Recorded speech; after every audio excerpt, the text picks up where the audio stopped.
took a trip over to the Riverside to visit with my brother Sinclair Salters. Super incredibly humble but powerful man of God. He has no idea how much I appreciated this conversation about marriage and evangelism, man. Yeah, check this out. Like God has given me the power to not flip out. You know what I mean? And not go berserk or black out. Yeah. Kind of stuff, man. Yeah, and not everybody can do that, man. Yeah. Yeah. So peace and grace. I'm here. This is Darius Dior. Salute to everybody that's consuming this content. I'm here in the building. This is Thinking Kingdom Media, where we have real conversations with real people and we share real music here. What's going on with you, bro? Salute to you. Salute. Absolutely. I'm glad to be here with you, man. For the people that don't know you, that's never seen you before, can you tell us, who you are, man? Sinclair Salters. I was born on the Pew, Columbia, South Carolina. I'm married to Jamie Salters. I'm 10 years, going on 10 years. 3 daughters, 3 grandkids. I do an urban outreach ministry called Forerunners for Christ. But who I am right now, I'm a lover of Jesus. I'm a sky watcher. In other words, waiting for his appearance. But just I'm a person that's just resting in Christ, and I love napping. I love football. I love to eat. So yeah, No trying doubt. to work on that, and so yeah, just here. No doubt, man. I appreciate you allowing me to come and do this, man. Why did you let me come here and do this with you, man? Oh man, wow! Just I feel like this adds value to hearing people's voice and just knowing who people are. But mainly, you're my brother. I love you. We got history together. To be honest with you, and I just want to support you, and I know you want to support me. That kind of stuff. And so yeah. No doubt, man. So what I normally do when I, talk to people, I sit down and talk and speak with them. I always ask, who are you? Because I want people to understand how you be first, right? Gotcha. You know what I'm saying? And before I ever do anything with anybody, I want to be your brother. You know what I'm saying? And we brothers, man. I want you to know, and the reason why I'm doing this with you, and why I always wanted to, it's been a year. I've been trying to do this for a minute with you. Right. The reason why I want to do this with you is because of how you've demonstrated how to live and move and grow in the office of father and husband.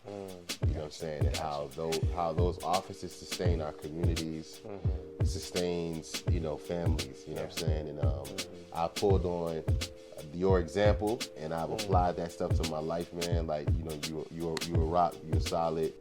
Brother, you don't move when it comes to, family, man, and being a husband. So, I'm on year 14 of marriage. Oh wow.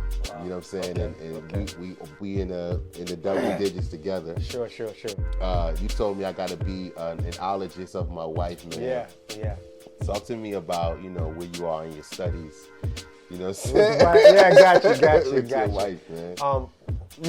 So what I learned was marriage. So marriage is the great revealer. It reveals how selfish you are.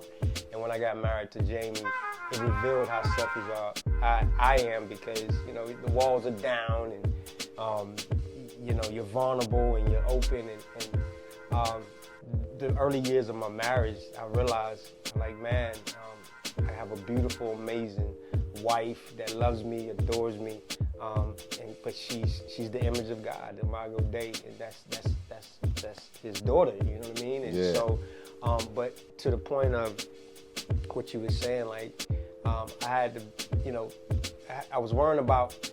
I put it this way: just learning her and learning her language, learning who she is, her dreams and her passions. Because I went from being a single and selfish person to a full-fledged family. Yeah, you know what I mean? Right. So my 3 daughters, they're not my biological daughters now, but they're mine. But they're mine. Listen, man, I want to ask you that too, because I know you probably had to learn that. Sure. Absolutely. to say that. Those are your daughters, man. Yeah, absolutely. Just Yeah, like right. it was Those are my daughters. biological. Absolutely, man. Yeah. Absolutely. So it was a kinsman redeemer thing. Those are my daughters. And so to Jamie, when growing in marriage, you don't graduate and arrive to a certain place. You forever learn about your spouse. And so I knew the Bible says, dwell with your wives according to knowledge. And so what that said was, I need to be a Jamieologist. Right. I need to be a Jamieologist, and I need to learn. I need to go to Jamie school, right? Yeah. And you know, and that kind of deal. And so God just taught me through a lot, just watching her, modeling her, you know, just watching her, and she's modeling her purity and just her nurturing nature, man. So Yeah, man. Yeah. I thought it was super dope when you just said, I gotta be a pattyologist, man. And there's been times where, you know, I've just grown just from talking to you, man, about, you know, just the ministry at home. Yeah. What I also wanted to build with you on is that, because recently there's been somebody recently was struggling with their home situation, right? And I'm saying to myself, like, man, I've been there, bro. I've been there. Like, you don't even got to give me the details. Gotcha. It's crazy. Gotcha. I get it. Gotcha. I get it. Gotcha. But how do you feel about just, what do you think? I mean, it could be selfishness. It could be, you know, modern day things. I don't know, but why is this so hard, bro? Why do you think it's so hard for us? You know what I mean? Like, because it's the journey. I think it's kind of like almost a mandatory thing. Like, you got to go through the tough times. Like, there's no... I think we should be talking about the fact that it's going to get difficult. Sure. Absolutely. More often. Because we get caught up in the wedding and the pictures, absolutely. and then nobody's really like why do you think we need to be talking about that it's going to get hard more, bro? Absolutely. Like when you stand before the priest, that's why it goes through the litany of through Right. better or worse, rich or poor, Yeah. sickness or health. You know, this sounds dramatic, but when you marry, you're being invited to your funeral. And what I mean by that is you're dying to self. You know, and you know, biblical love is a one-way street. The way God designed marriage is a sacrificial love. You know, our ceiling has to be their floor. At the end of the day, you'll get the same results that you want, right? But as men, you be a servant leader. You know, you're called to be a servant leader. Right. You know, not jockeying for position and trying to be a tyrant of the house, but in other words, what I'm trying to say is you be the change that you want to see, and you be the first initiator, and planting seeds and making deposits. So when you need it the most, when you need love and compassion and all of these things, you can withdraw what you planted by you being initiated. We got to get practical with that, Okay, right? okay. Because I think we get so caught up and so busy in just trying to provide at a higher level. Gotcha. Because we aspire to do more. Yeah. And I think we don't really assess that it takes time. Sure. So how do we practically make a deposit that we can draw from in terms of engagement and emotional knowledge? So to give you an example. Give me an example. I'm watching my wife being a Jamieologist, right? Right. Trying to learn. It's like, okay, watching her. She loves to, and I think me and you talked about this. She loves to wash clothes, and she don't love to wash clothes, but she doesn't like the basket to fill not even halfway up, right? Right. And so I'm thinking, like, why don't she just let it fill up and then wash clothes, you know, that kind of, for example. And so this is the little things. And so my thought was, how about I beat her to the punch? You know what I mean? I need to be washing more clothes and helping her out more. Don't get me wrong. Right. Sure. But how about I beat her to the punch and just go ahead, even if it's just a little bit of clothes in the laundromat and in the basket. Let me just go ahead and wash clothes to take a load off of her, take a layer off of her busy life. Okay. And so what that does to her is like, man, you really care about what I care about, right? Those are practical things. Like you countered me, you beat me to the point to do it, so I can have extra time or whatever the case may be. So that's a deposit. That's a deposit. You know what I mean? Okay. Or she loves words of affirmation, and so you know, playing dead man time. So what that means is if I'm sitting from my wife, I need to cling on to every word. Even though I'm struggling to hearing what she's saying, I want her to know that I'm here and I'm paying attention. You know what I mean? What she's saying. And even though sometimes I look like, you know, she's like, babe, you struggling. I know. I'm like, but I'm here, right? So I'm communicating to her that your words are valuable. It holds weight. Those kind of things, man. Yeah. And it's real easy for us to not do those small things because we so focused on, and I'm just speaking for me, I keep saying we, but I know I get focused on, you know, how much money we got in the account available. Exactly. Yeah. You know, what bill we need to pay. Yeah. Right? And you go do everything else, I'm gonna make sure the dollars make sense. Yeah. Right? You know what I'm saying? Right. I get caught up in that. Right. And then, you know, I get away from the details and the intricacies of it all, man. I think one of the things too is respecting each other's process. Yeah. You talk about two different worldviews in one house, Yeah. fusing together to establish one worldview. But so her process with money, process with how to run the house, like let it flesh out. Let her, you know, walk through her problem, try to understand. You know, No doubt. Another thing that I wanted to really build with you on is just your pure heart and passion for evangelism, right? Okay. Just your heart for the gospel and just letting it come out of your mouth, bro. You know what I'm saying? Like, just saying that, you know, Jesus died for my sins, and he's given me this free gift of salvation, and I believe that he died and rose from the dead after 3 days, and he is my Lord and he is my King. Right? Gotcha. That's the understanding, right? And that's what we want to communicate, and that's what we want to say. Sure, you know what I mean? Absolutely. Filthy rags, right? I was in a spot where they was doing poetry, and I think I heard somebody say, you know, how many of y'all grew up in the church? You know, they tell us that we filthy rags, right? And I was like, man. And bro was like, nah, we later for all that filthy rag stuff, man. We royalty, we kings and queens. Right. And so I have a kingdom perspective where I see God as a king. Sure. Right? And Absolutely. so everybody walking the face of the earth, to me is a member of the royal family, right? This is how I really evangelize and how I really get the gospel out there. I'm not making this deep, right? Like, okay, gotcha. I don't think you know who you are exactly, but I'm telling you, I'm your brother. I'm a member of the royal family, and I have a little bit of information about our identity that you may not. Gotcha. Right? Right? Gotcha. And it takes you believing this in order for it to really work in your life, right? Because I want to open the door to the kingdom for you, and I want you to come in. You know what I'm saying? Like, Sure. And this is what it sounds like when I evangelize. Sure. Because this is just the way that I receive the gospel. Sure. You know what I'm saying? Gotcha, You know what I'm saying? gotcha, But gotcha. I guess I want to talk about that with you in terms of, do we need to be strategizing about this thing in terms of preaching the gospel, or is it? I don't know, man. Talk to me about evangelism, man, and just preaching the gospel, man. So if you allow me to break it in two parts, if I could, break it down. So based on the Bible and what my understanding is and interpretation of the text is, you're right. We are all creations of God. We are all creations of God. And so in one sense, we are a family. We are the Imago Dei. We're the image of God, image bearer.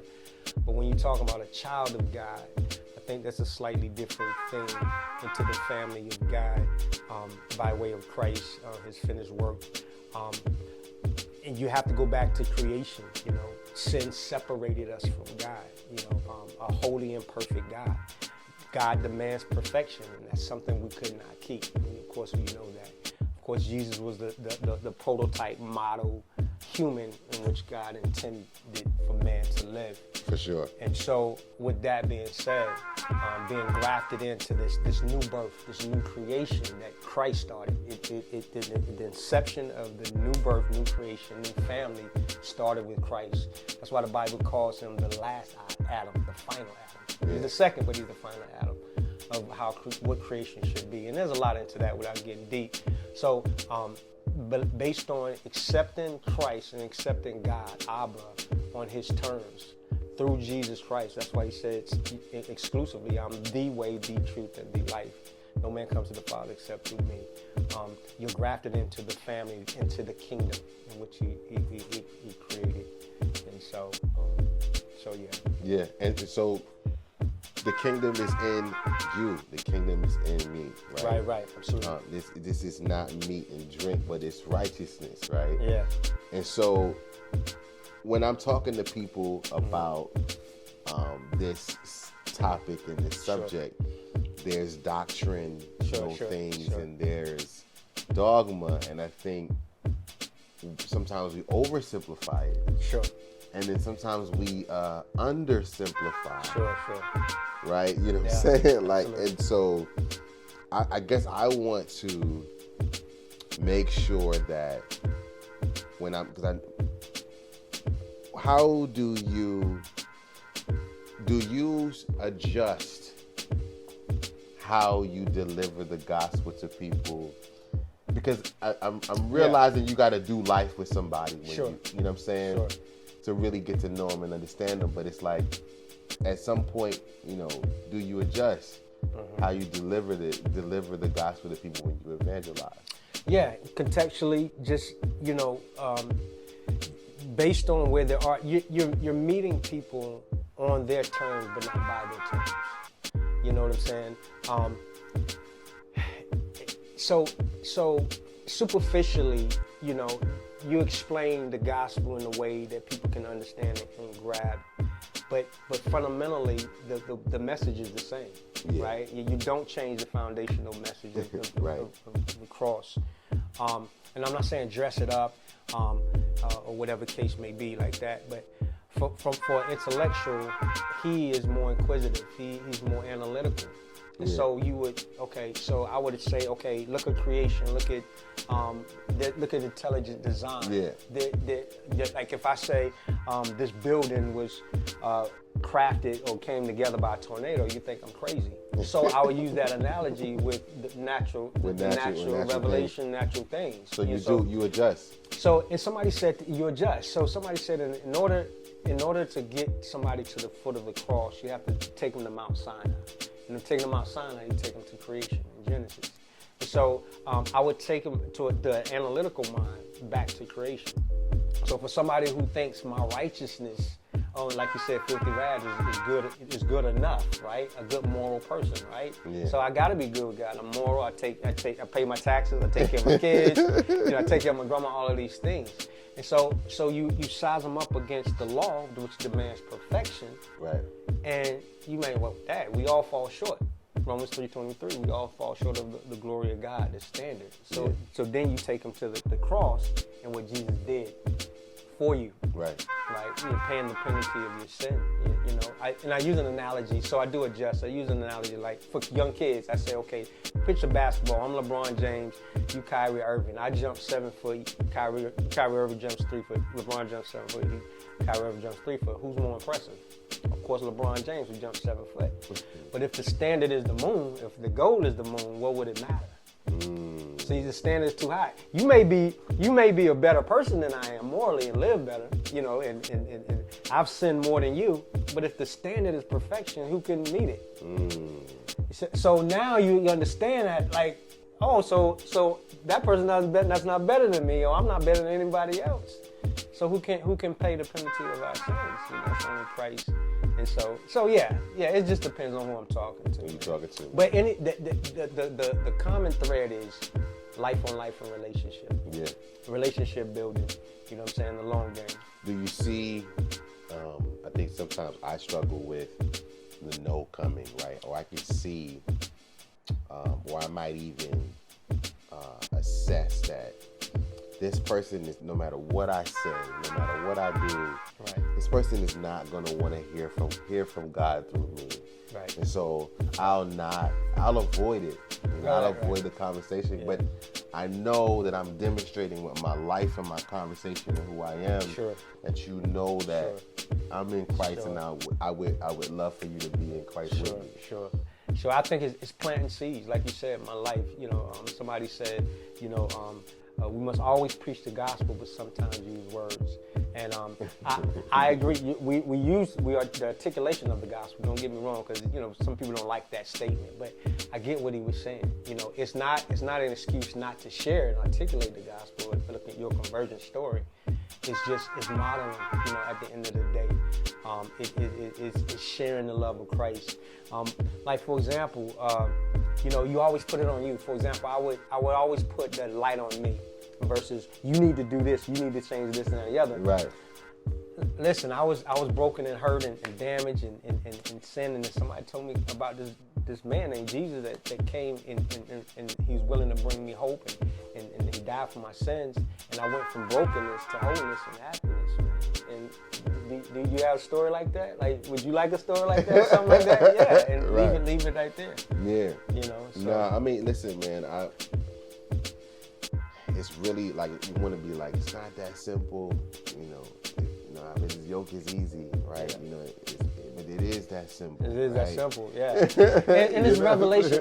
We pray that God, that person has encounters, with the Lord. You know what I mean? At the end of the, and a lot of times sometimes we just pray. The Lord show them that person your glory. Show them who you are.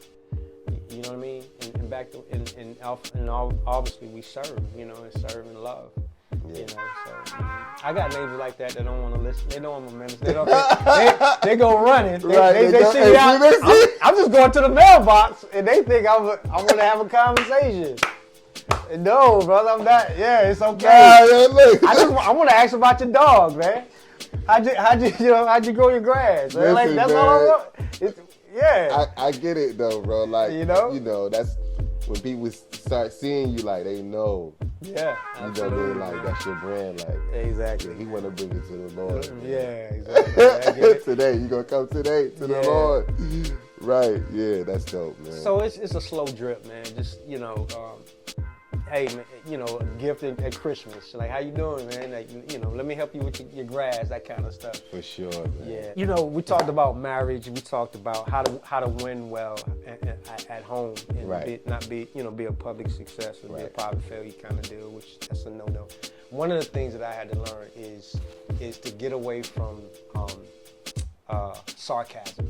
Sarcasm is a chief enemy of the marriage. Got you. Sarcasm it's toxic. Yeah, okay, yeah. Go ahead. No, being sarcastic. I think I grew out of sarcasm. And I don't think, but I'm like sarcasm king. And there's things that my wife says to this day that I said sarcastically. She remembers. And she will not forget what I said. You know what I'm saying? Like, that's super dope. Yeah. Man. Yeah. And with my wife, and she'll tell you, like, I got to be careful with my words. Not walking on eggshells, but couching my words in a way where our communication is fluid, you know what I mean, in the sense of, and we understand each other.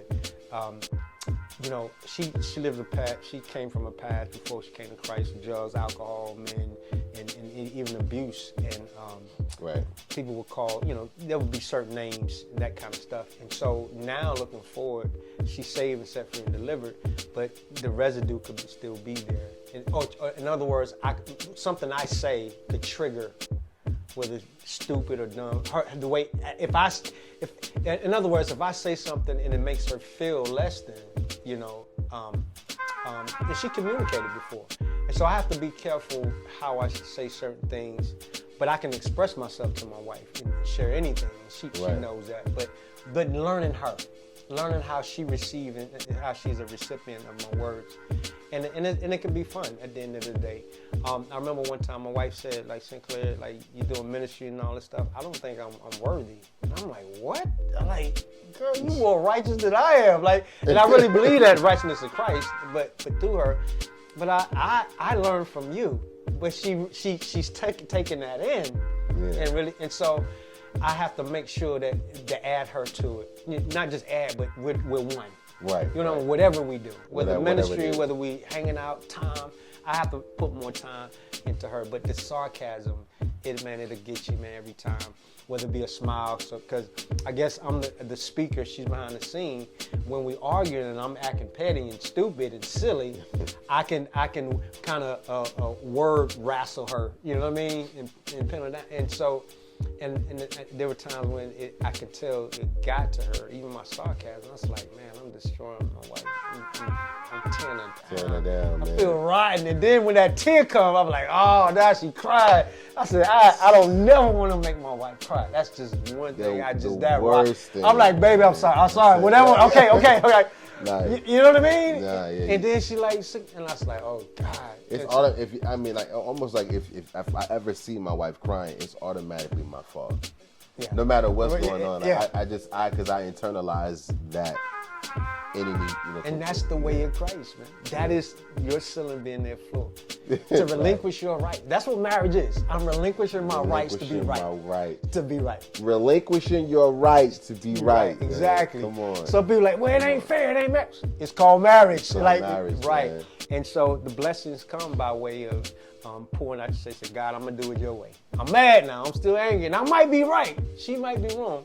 But Lord, I'm surrendering my will to Him, that He may bring heaven, a foretaste of heaven in the home, man. At the end of the day, you know what I'm saying. And even if my wife is, so you talked about guys that's struggling, marriage, this and that and the other. Right now, that's what I was going to ask you. Like for the guys that are struggling right now, and their marriage is coming out of the pandemic. I mean, it's probably not over or nothing, but I know there's guys going through it. Sure. We don't get a chance to really talk about it in terms of just like, like I'm not gonna go to my bro and be like, yo, Facts. Wifey wildin'. Sure. You know what I'm saying? Sure. Like, what do you have? What would you say to us? Us guys that just going through it right now. Well, obviously, biologically, we're not women, so we don't understand women. No women can understand us. We're men, certain things, right? And so we need accountability.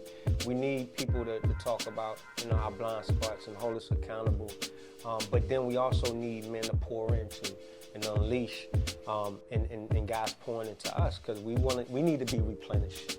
As much as possible, we want our wives to say certain things, but they don't understand how men process, especially in a world where men are visionaries and we're vision oriented, and so we have all of these things jockeying for our thoughts and in our mind, and all. It's just overwhelming, whether it be lust, whether it be anger, pride, image, the male image of society, whatever. Right. And when we come home, we want to, but the point is we need men to hold us accountable and talk and have that safe space to say, dude, I'm struggling, man. Even in ministry, if you're successful in the world, whatever the case may be, you need a guy to pour into, because at the end of the day, man, like in this, okay, my wife Jamie there's no way impossible she can fulfill everything that I need on a soul level. There's no way. She's not created to. She's created as my Eve to be a soulmate and co-labor with me together and pour into me. But to the point where I need for utter fulfillment and total fulfillment, it has to come from God. You know what I'm saying? And even with struggles, like some things have to be flushed out and some things have to be crowded out. And I would say that's a relationship with your father, growing in relationship, man, because Darth Vader is inside of us. Right? That Darth Vader is inside of us. You know what I mean? And then the pressures of life, balance of life, finances. Everybody's relying on me, my family, and I got to be quick, make decisions and all of these things, man. But yeah, I would say that those deposit those little things, whether beating her washing the dishes, or you gotta serve. You gotta serve first. You know what I'm saying? You gotta serve. Wouldn't even ask you gotta serve. It's so easy to not to though, and I think understanding that puts the onus and the responsibility back on you as a man. Like, it's nobody else's fault. Yeah. And I think I said this before to somebody else. I was like, bro, if my family breaks down, if my wife ends up divorcing me, or my family is in disarray, really it's my fault, bro. Right? And I was saying, and he was like, nah, how is it your fault? Right. How is it your fault? And I'm like, really, the responsibility is on me. I'm the bond of the house. I'm the house bond, the husband, right? Like, so my job is, my function is to bond the house, man. Good. You know, and so I really wanted to get your perspective on that, man. Like, do you feel like we should feel like it's our fault if it falls out, if it falls away, if it falls through? Should we be taking full responsibility after it's over? Yeah. You know what I mean? As a part of our healing process, or what, you know, how should we be assessing that? Great question. So when you look at the Bible, you look in Genesis, it's the beginning of, it's God setting in order institutions of marriage, of course. It's the first, it's the beginning. Yeah. So you look at Adam and Eve, it began with a marriage, and it's going to end with a marriage. You know what I mean? History, you know, Adam and Eve, and then Christ and his bride, right? Right. And so you can see what God feels about marriage. And so in the garden, when Eve was deceived, we know the story. God said, Adam, what did you do? Like, wait a minute, right? Adam, what did you do? And so what that said was, God is saying to man, you're responsible for the house where I can come and be Lord. Like your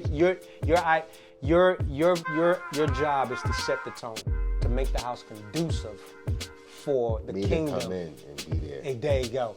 Whether that be playing music, whether that's your words, whether that's whatever the case may be, finances, whatever, prayer, whatever the case may be, you set the tone because you're responsible. Exactly. Right. So I can't be everywhere. But we're saying, right, I'm overwhelmed. Like the world is, and I need space. I need time to replenish. So God is, in essence, and this is going to sound weird, God says, I'll give you the title to be husband and father, but I know you can't live up to that, in essence. So I need you to allow me to work through you as a conduit to love on her. I'll give you the title. I'll give you all of that. And so that's how that works. But you really can't do this. Right? You can't do this without you. You need me to do this. Exactly. You need me to do this at the end of the day. And it goes back to the creator at the day who instituted marriage. You know, because, you know, sometimes you're going to get an attitude. To get the silent game. That's another intruder. Playing the silent game, like, you know, all of these things, not talking. It's 3-4 days later, and you know you got to talk. Yo, I can't. It's no way. It's impossible. I cannot go days without talking to my wife. It's impossible. Exactly. So now, what happened? As being Adam and being leaders, being a man of a home means to assume responsibility. It's not being domineering, and that takes a lot of restraint, power by the Holy. That's the definition of meekness in biblical manhood. Right? And so to assume responsibilities, I'm going to take the first initiative. Even though you're right, say, babe, listen, I'm sorry, how can we work this out? Right. Like, you Steven still, like, but I'm going to take this. I got to, because you see a long game. You see the kids watching. You see, you know, mama and dad ain't talking, and something ain't right. And at the end of you see what I'm saying? And you can't let this fester on, right? Because then bitterness grows. Every time. Every single time. Every time. And so yeah, man. Yeah, man. But and I want to go back to the evangelism part when you're going in boots on the ground. It's the gospel is holistic. You know, Christ, the story of Christ, his salvific work is the foundation. But also, how can God wants to do life on life with us. He's not this far distant, you know what I mean? Father, he wants to do, and this is where the kingdom comes in. I want to do life to life. I want to be there, you know, every second of the day, giving you wisdom and understanding and guidance how to love on your wife or a difficult spouse, whether you don't see yourself or she don't see herself, whatever case may be. Yeah. It's throwing in a white flag. Say, God, you know what I mean? Like, this is your marriage. I'm done. Yeah, like what? Yeah, I'm gonna go do my job, and I'm gonna be glad about it. Yeah, I'm gonna be glad about it. Because men are struggling, guys are struggling, man. I'm telling you, struggling, man. Yeah. I think, man. Also, like just understanding their love languages is what I gathered, man. Sure.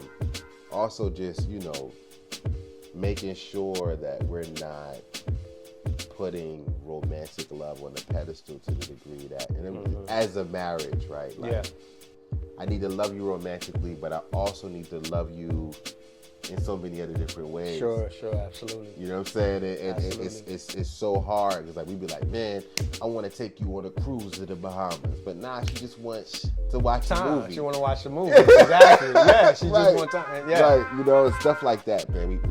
We got to work on. But yo, Sinclair, I appreciate you, Kenny. Yes, sir. Salute, man. Yep, it's always absolutely. a pleasure. Peace and grace.